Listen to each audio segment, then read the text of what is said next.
The most profound paradox of human existence might be this: we are never more ourselves than when we are utterly alone, yet we persistently flee from solitude as if it were a disease. How many of your decisions today were made to avoid facing the silence of your own company? Sarah stood at the edge of the crowded rooftop bar, Manhattan's glittering skyline stretching before her like a constellation fallen to earth. Her phone buzzed with another notification, the fifth invitation this week to events she had no genuine desire to attend. Yet her thumb hovered over accept as it always did.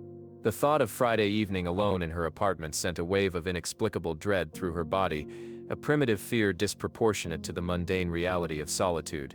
She accepted the invitation, pocketed her phone and took another sip of her overpriced cocktail, surrounded by people whose names she could barely remember, engaged in conversations that would evaporate from memory by morning. As she scanned the crowd, she caught her reflection in the window glass, a stranger inhabiting her body, performing the motions of sociability with practiced precision. 6 years in New York, and she had mastered the choreography of urban connection, the strategic attendance at industry mixers, the carefully curated Instagram showcasing brunches and beach weekends, the rotating cast of almost friends who filled her calendar but somehow never her heart. Tonight was no different. She had spent 40 minutes selecting her outfit, 20 minutes on makeup, and an hour commuting across town, all to stand in a corner feeling more alone among 50 people than she ever did in her empty apartment. Why am I here? The question formed in her mind with unexpected clarity, cutting through the ambient chatter and electronic music, not just at this particular gathering, but in this perpetual cycle of superficial connection. Something in her knew there was another way to live, but the path to it remained obscured, overgrown with the habits of a lifetime spent avoiding her own company. Foreign society often poisons, "It is better to be alone than with those who diminish your strength." These words, penned by Friedrich Nietzsche in 1882, cut through our social pretenses with surgical precision. Born in 1844 in the small town of Rücken, Prussia, Nietzsche would grow to become one of philosophy's most incendiary voices, a man who dared to question the very foundations of Western morality, religion, and social convention. By the time he wrote The Gay Science, from which our opening quote derives, Nietzsche had already begun his retreat from conventional academic and social life, pursuing a solitary existence that many contemporaries viewed as eccentric at best, pathological at worst. Nietzsche's journey into philosophical solitude wasn't merely theoretical, it was etched into the contours of his life with painful clarity. As a child, he experienced profound isolation following his father's death when Friedrich was only 4 years old. The boy who would later exalt solitude first encountered it as loss, as absence, as the silence that follows when a beloved voice is extinguished. The family moved to Nuremberg, where young Friedrich was surrounded predominantly by women, his mother, grandmother, 2 aunts and sister, making him something of an oddity in the masculine culture of 19th-century Prussia. At school, his intellectual precocity and serious demeanor earned him the nickname the Little Pastor, further marking him as separate from his peers. This early experience of being apart, neither fully accepted nor entirely rejected, may have been the crucible in which his later philosophy was forged. He learned early that to think differently was to stand alone, a lesson that would shape his intellectual trajectory for decades to come. His brief military service ended with a serious chest injury after falling from a horse, and his promising academic career at the University of Basel, where he became a professor of philology at the astonishingly young age of 24, was cut short by debilitating health problems, including severe migraines, digestive disorders, and progressive vision loss. Between 1879 and his collapse in 1889, Nietzsche lived as a nomadic intellectual, moving between modest rooms in Switzerland, Italy, and the French Riviera, seeking climates that might ease his physical suffering. Yet within this supposed eccentricity lay a profound insight: what if our instinctive fear of solitude masks its true nature as the crucible in which authentic selfhood is forged? It was during these solitary years that Nietzsche produced his most revolutionary works. Thus spoke Zarathustra, Beyond Good and Evil, on the genealogy of morals, each challenging conventional wisdom with a ferocity that both disturbed and fascinated his few readers. For despite his current stature as a philosophical giant, Nietzsche died in relative obscurity, his books selling barely a few hundred copies during his lifetime. Even this lack of recognition became a kind of solitude, the isolation of the voice speaking centuries before its audience has assembled. In Ecce Homo, His final work before mental collapse, Nietzsche reflected, "To become what one is, one must not have the faintest notion what one is." This cryptic statement hints at a profound truth about solitude, that it strips away the social identities we accumulate, allowing something more fundamental to emerge. In the absence of external validation, we encounter the terrifying freedom of self-creation. The irony wasn't lost on Nietzsche that the modern individual, increasingly free from traditional constraints of church and state, had merely exchanged external masters for internal ones, chief among them the fear of standing apart from the collective. "Friends by habit, out of fear of being alone, these are not friends," he declared. "This is the herd." For Nietzsche, this wasn't merely an observation but a diagnosis of modern spiritual malaise. In truth, he wrote in Human, all too human, "The hermit does not believe that a philosopher, supposing that all philosophers have first been hermits, ever expressed his actual and ultimate opinions in books. Does one not write books precisely to conceal what one harbors?" There is in Nietzsche's view an esoteric quality to genuine thought that emerges only in solitude and can never be fully communicated, a secrecy not of intent but of essence. Some truths can only be lived, not told. His relationship with composer Richard Wagner, initially one of intense intellectual admiration and personal friendship, evolved into one of his most painful lessons in the dangers of false companionship. Wagner, whom Nietzsche once idolized as the artistic embodiment of his philosophical ideals, eventually became in Nietzsche's eyes an emblem of everything he opposed: cultural nationalism, anti-Semitism, and bombastic aesthetics designed to overwhelm, rather than liberate the individual consciousness. Consider the architectural evolution of our living spaces. The open-plan design dominating contemporary homes literally eliminates private spaces, making solitude a physical impossibility within one's own dwelling.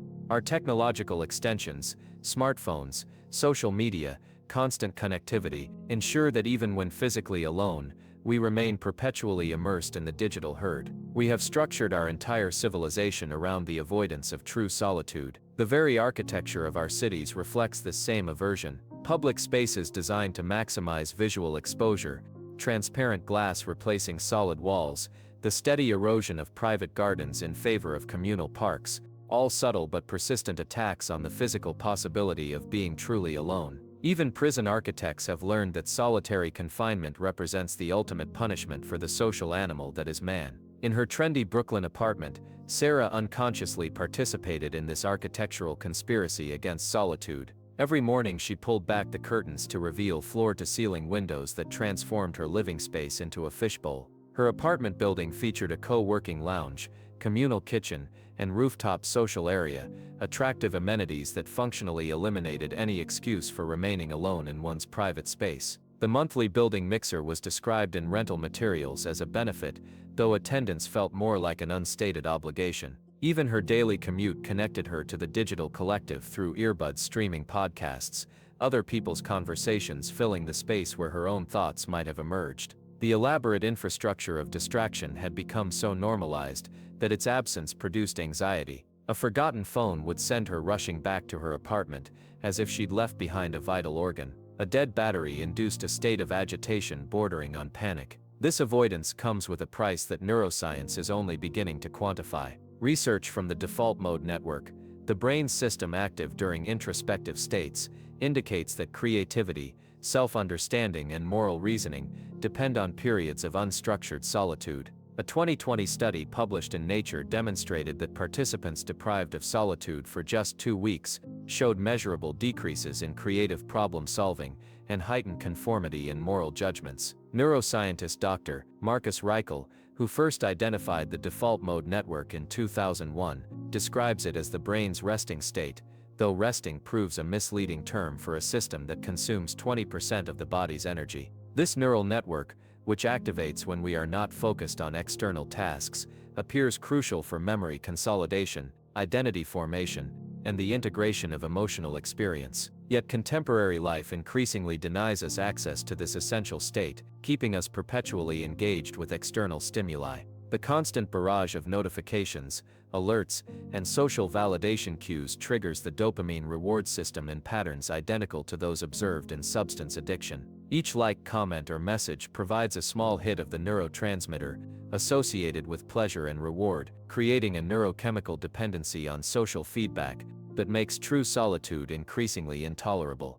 Researchers at Harvard found that many subjects preferred administering mild electric shocks to themselves rather than sitting alone with their thoughts for just 15 minutes. But the cost runs deeper than cognitive impairment. There exists a peculiar form of self-alienation that emerges from constant social immersion. Nietzsche identified this phenomenon as the spiritual equivalent of background noise, the inability to hear one's own voice amid the cacophony of others. In Thus Spoke Zarathustra, completed in 1885, he wrote, "The way is not the problem is the crowd on the way." This self-alienation manifests in our peculiar modern affliction, the sensation of being an imposter in one's own life. Psychologists have termed this imposter syndrome, but its prevalence suggests something beyond individual pathology. When we construct our identities primarily through social feedback, we inevitably create a self that exists for others rather than for itself. This externalized self becomes increasingly sophisticated at detecting and delivering what others want,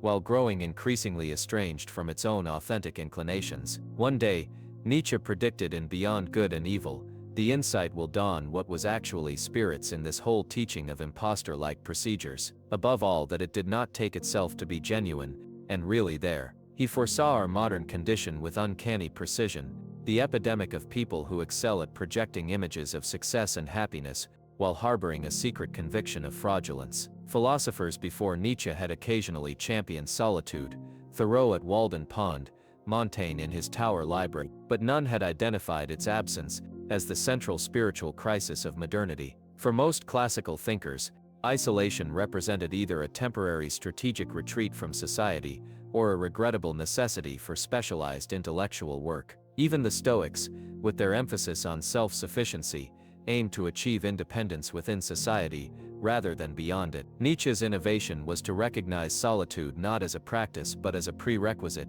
the essential condition for becoming fully human. "Solitude is a virtue for us," he wrote, "as a sublime inclination and impulse toward cleanliness, guessing how inevitably contact between person and person society makes things unclean." This striking metaphor of contamination speaks to Nietzsche's conviction that authenticity requires quarantine from social contagion, that the truths we absorb from others are precisely what prevent us from discovering our own. Zarathustra, Nietzsche's prophetic character, descends from his mountain solitude to share wisdom with the townspeople, only to be met with derision and misunderstanding.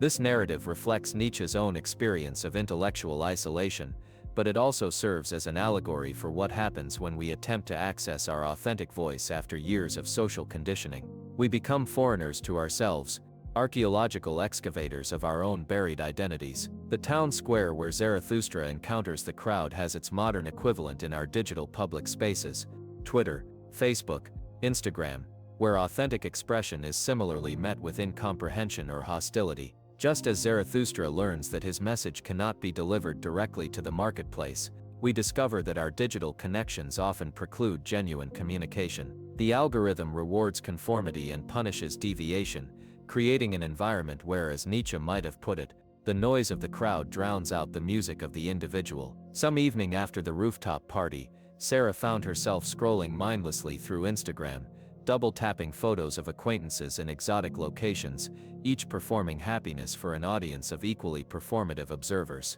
A notification appeared. Someone had liked her most recent post, a carefully composed image of her morning latte, alongside a dog-eared copy of a fashionable novel she hadn't actually read beyond the first chapter. The small dopamine surge that accompanied this validation felt hollow, almost nauseating. Was this what connection had become? A mutual exchange of calculated presentations, each calibrated for maximum approval. She closed the app and, in a moment of uncharacteristic impulse, silenced her phone entirely. The sudden absence of digital chatter created a disorienting silence, not external but internal, as if she'd been unconsciously filling her mental space with the thoughts and judgments of others for so long that she'd forgotten what her own mind sounded like when left to its own devices. By 1889, Nietzsche's productive life as a philosopher had ended following his mental collapse in Turin, where he reportedly threw his arms around a horse being whipped, then fell unconscious. The man who championed solitude would spend his final 11 years in the care of others,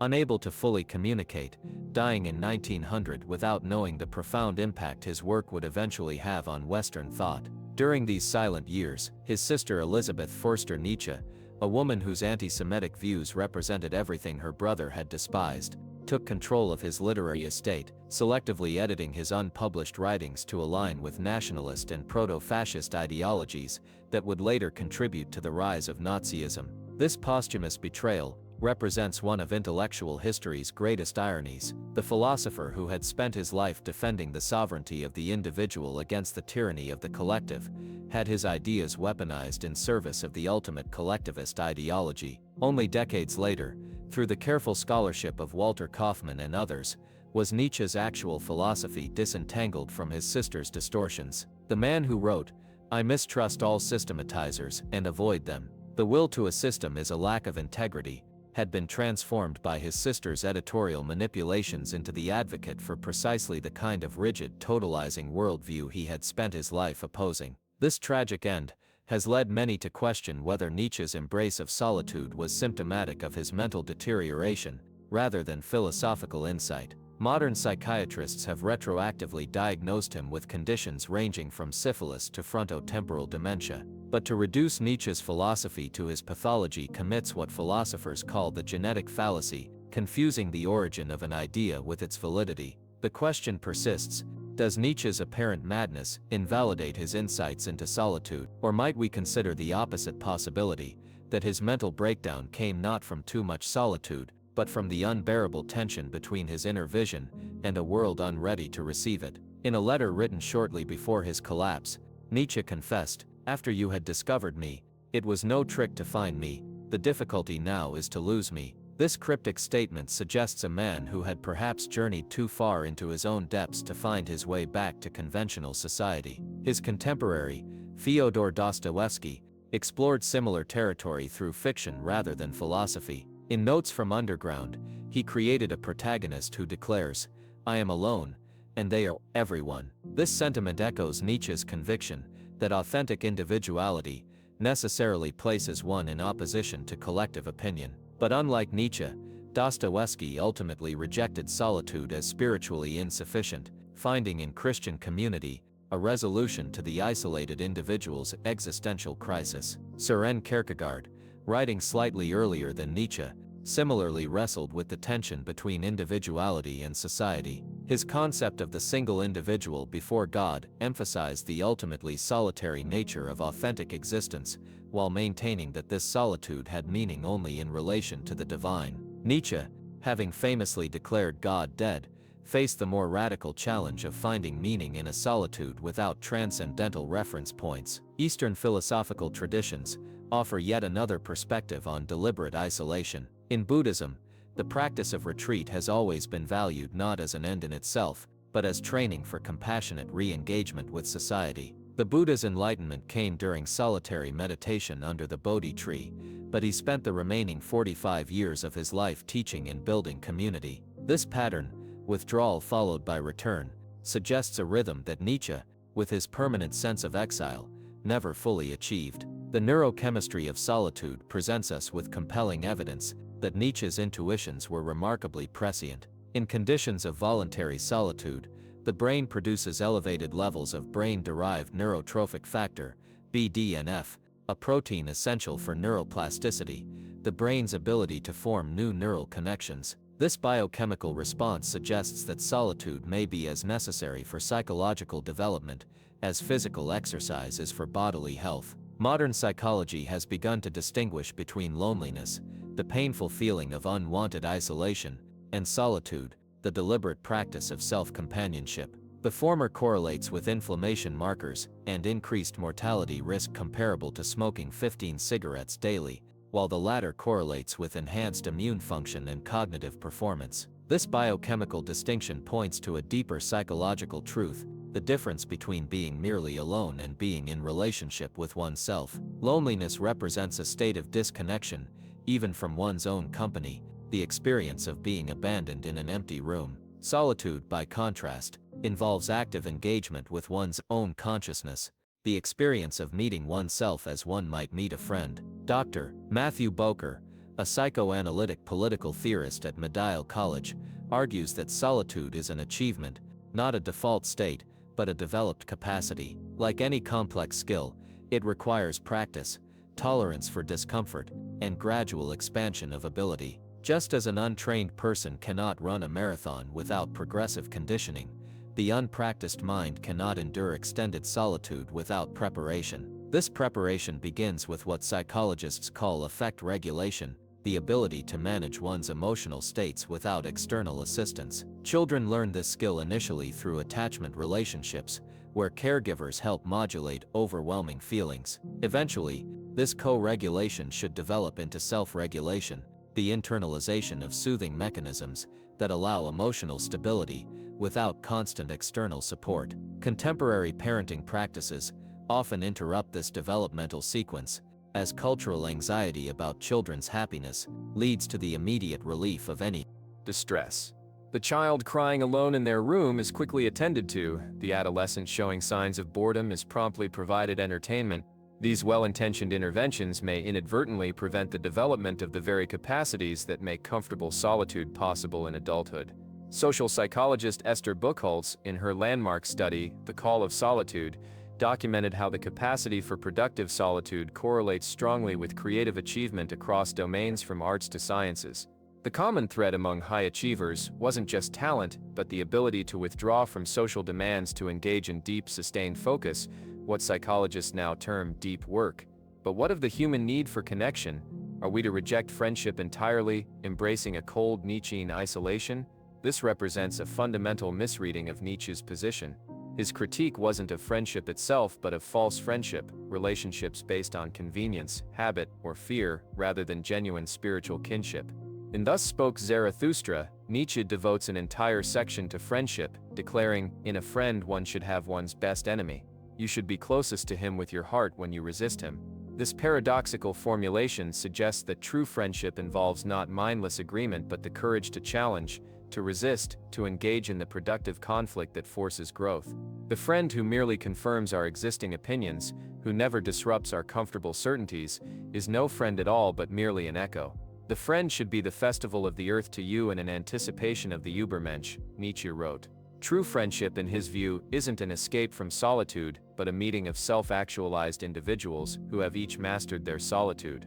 It represents not dependence but interdependence, the voluntary association of complete beings. In this vision, friendship becomes not a refuge from the terror of being alone, but a celebration of the strength developed through solitary self-confrontation. I teach you the friend in whom the world stands complete, a vessel of the good, the creative friend who always has a complete world to bestow. This friend is not needed but chosen, not a crutch but a mirror reflecting possibilities we have yet to realize in ourselves. The philosophical tradition of friendship has ancient roots. Aristotle distinguished between friendships of utility, pleasure, and virtue, only the last representing authentic connection between equals who recognize and nurture the best in each other. Nietzsche builds on this classical understanding but radicalizes it for an age of increasing social atomization and superficial connection. If Aristotle's highest friendship was between citizens who shared a common conception of the good life, Nietzsche's friendship is between creators who recognize in each other the capacity to forge new values in a world without transcendental guarantees.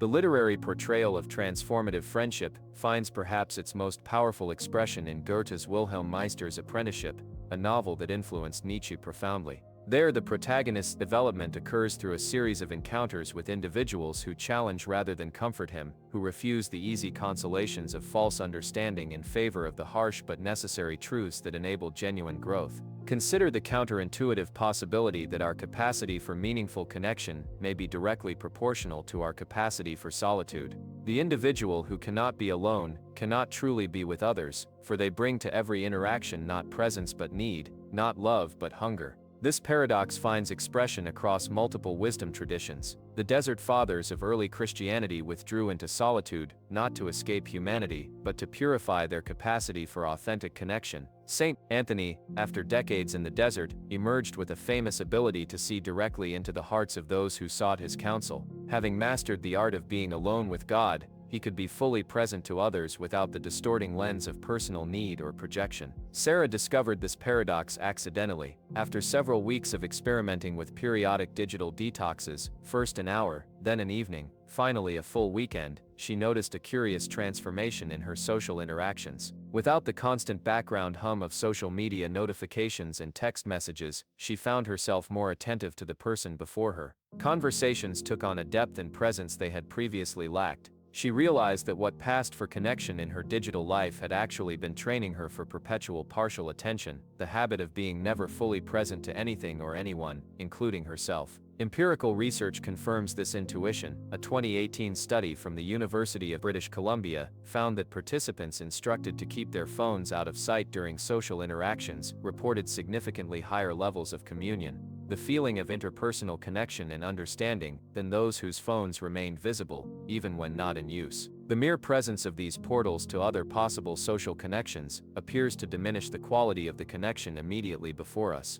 Contemporary philosopher Matthew Crawford, in his book The World Beyond Your Head, describes this as an attentional commons, the increasingly rare spaces where our attention remains our own, rather than being harvested by commercial interests. The capacity for attention, he argues, is not merely a matter of individual willpower, but of environmental design. A society designed to fracture attention systematically undermines the conditions for both solitude and meaningful connection. Modern relationship psychology confirms this paradox. Studies of attachment patterns reveal that secure attachment, the healthiest form of human bonding, depends on comfort with autonomy. The securely attached child explores independently, returning to the caregiver as a safe base. The securely attached adult can both connect deeply and separate cleanly, without the anxious clinging or avoidant distancing that characterizes insecure attachment. What might a Nietzschean approach to contemporary social life look like? It begins with the recognition that solitude is not merely the absence of others, but an active practice, a skill to be developed rather than a condition to be endured.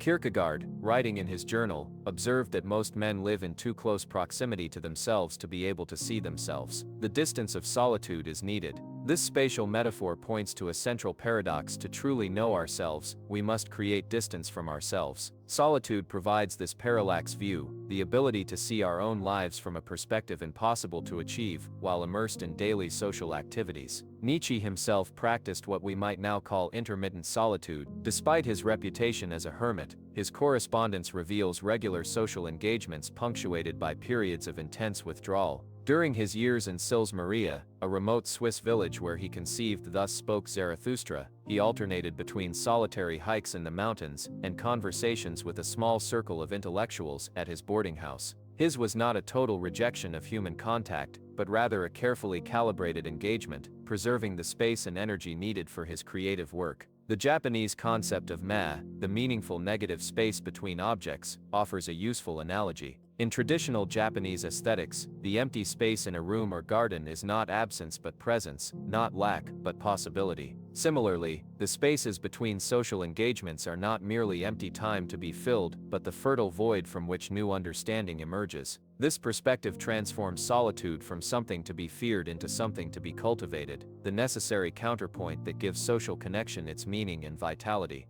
The ancient practice of anachoresis, strategic withdrawal, offers a template. Unlike the complete withdrawal of the hermit, anachoresis involves rhythmic alternation between engagement and retreat. The Desert Fathers of early Christianity practiced this movement, as did Stoic philosophers and Buddhist monks across cultural traditions. Begin with small solitudes, 5 minutes of unstructured time without digital devices, a meal eaten alone without distraction, a walk without destination or companion. These micro-retreats, initially uncomfortable, gradually reveal the contours of your unmediated self. For Sarah, the experiment began with breakfast. Instead of scrolling through news feeds while mechanically consuming whatever was convenient, she sat at her small kitchen table each morning, with nothing but her thoughts and a simple meal. The silence was excruciating at first, a vacuum her mind rushed to fill with plans, worries, and random associative thinking. But gradually, over weeks of practice, she noticed subtle shifts. The anxious mental chatter began to quiet. She became aware of sensations previously obscured, the texture of food, the quality of morning light, the rhythm of her own breathing.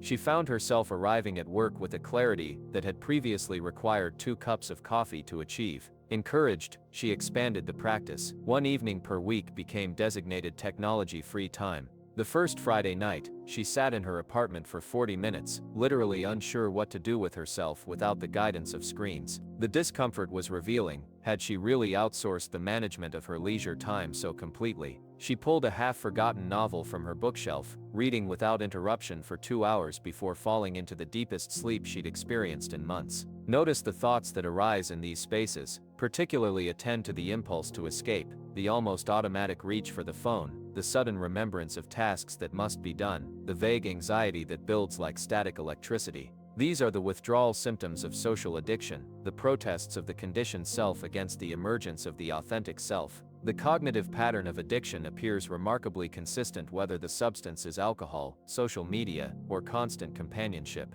Each begins as a voluntary pleasure, gradually transforms into a compulsive need, and finally becomes the organizing principle around which other activities must be arranged. The addict doesn't simply enjoy their substance, they structure their entire life around ensuring continuous access to it. So too with social connection in its unhealthy forms, the constant checking of messages, the anxiety when separated from the phone, the inability to engage in any activity without broadcasting it to an audience. The Buddhist practice of vipassana, insight meditation, offers valuable guidance for navigating these withdrawal symptoms. Rather than fighting against the discomfort of solitude, the practitioner is encouraged to observe it with detached curiosity. What exactly is this sensation we label loneliness? Where in the body is it felt? What thoughts accompany it? This stance of gentle inquiry transforms solitude from something to be escaped into a laboratory for self-understanding. As tolerance for solitude increases, extend these periods, a day of silence, a weekend retreat, eventually perhaps, longer sojourns into the wilderness of your own company. The goal isn't permanent isolation, but the cultivation of what Nietzsche called the great health, a spiritual robustness that can move freely between solitude and society without being diminished by either. Cultural traditions have institutionalized these extended solitudes in various forms. The vision quest of Native American traditions sends the young adult into wilderness solitude to receive guidance about their life's purpose. The Christian retreat movement creates temporary monastic spaces where laypeople can experience the clarifying silence traditionally reserved for clergy. Buddhist centers worldwide offer meditation retreats ranging from a weekend to 3 years, 3 months, and 3 days, recognizing that different depths of insight require different durations of contemplative solitude. These traditions converge on a common insight: certain types of understanding become available only after extended periods away from social reinforcement. Our deepest convictions, values, and purposes reveal themselves not in the clamor of collective opinion, but in the silence of individual reflection. As Nietzsche put it, a man who stands thus amid the world's noise, amid his own life's noise, and who lowers his head and sees nothing, this is the attitude of true thinking in man. It is his attitude when he is immersed in thought. Modern neuroscience offers a potential explanation for this phenomenon. Extended solitude appears to shift brain activity from the task-positive network, associated with goal-directed attention, to the default mode network, associated with introspection and self-referential thought. This neural reorganization may facilitate access to aspects of consciousness that remain inaccessible during normal social functioning, creating the subjective experience of insight or revelation frequently reported following periods of isolation. For Sarah, the breakthrough came unexpectedly. 6 months into her practice of strategic solitude, she found herself with an unplanned free weekend. Rather than filling it with impromptu social arrangements, as she once would have, she decided to treat it as an opportunity for a longer experiment in aloneness. She stocked her refrigerator, notified close friends she'd be unavailable, and committed to 48 hours without external input.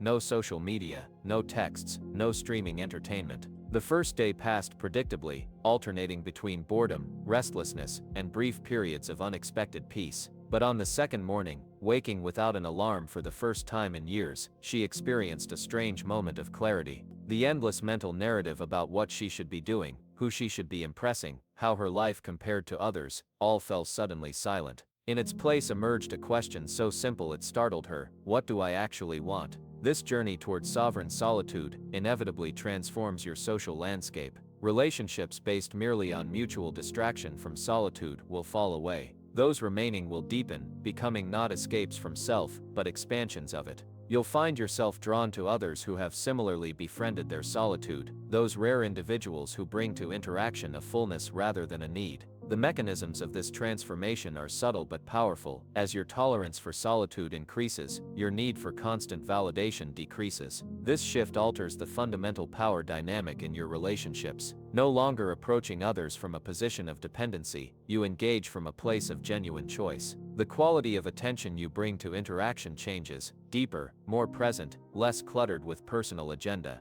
Others sense this change, responding with corresponding authenticity. Concurrently, your sensitivity to false connection sharpens. Having experienced the clarity of genuine solitude, the noisy emptiness of superficial socializing becomes increasingly apparent. Conversations dominated by status signaling, empty validation, or mutual complaint lose their appeal. You find yourself gently but firmly disengaging from interactions that once constituted the bulk of your social life. In their place emerge connections of surprising depth. Perhaps an acquaintance becomes a friend when a conversation unexpectedly moves beyond social convention into genuine exchange. Perhaps a long-standing relationship transforms as you bring your more authentic self to the interaction. Perhaps new people enter your life, drawn by the quality of presence you now embody. For Sarah, this transformation manifested in unexpected ways. Some friendships that had seemed essential quietly faded as her need for constant distraction diminished. Her tolerance for the gossip and complaint that had formed the currency of many work relationships evaporated, leaving her initially isolated, but gradually surrounded by colleagues who shared her preference for more meaningful exchange.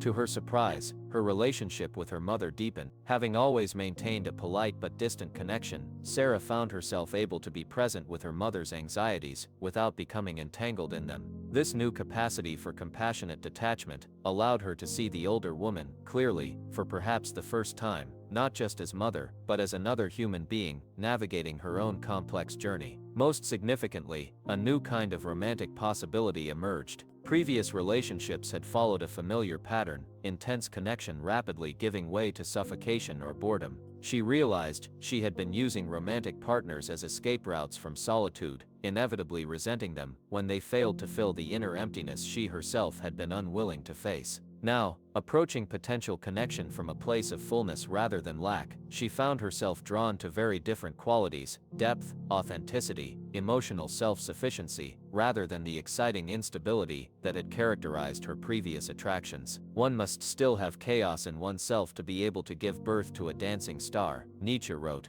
This internal chaos, the swirling potentiality of the undefined self, can only be encountered in solitude. The social self is too structured, too defined by its reflections in others' eyes, to access this creative chaos. This chaos is not random disorder, but what scientists might call deterministic chaos, a state of complex non-linear dynamics that appears random but contains deep patterns that eventually give rise to new forms of order. Creative breakthroughs across disciplines often emerge from precisely this state, a period of apparent confusion followed by sudden clarity. Mozart described his compositional process not as methodical construction, but as hearing entire symphonies emerging fully formed from his consciousness after periods of incubation. Einstein reported that his breakthrough insights about relativity came not during focused calculation, but during daydreaming states. Contemporary creativity research confirms this pattern. Periods of mind wandering activate neural networks associated with both introspection and unexpected connection between disparate concepts. This combination, inward attention and novel association, appears essential for genuine innovation.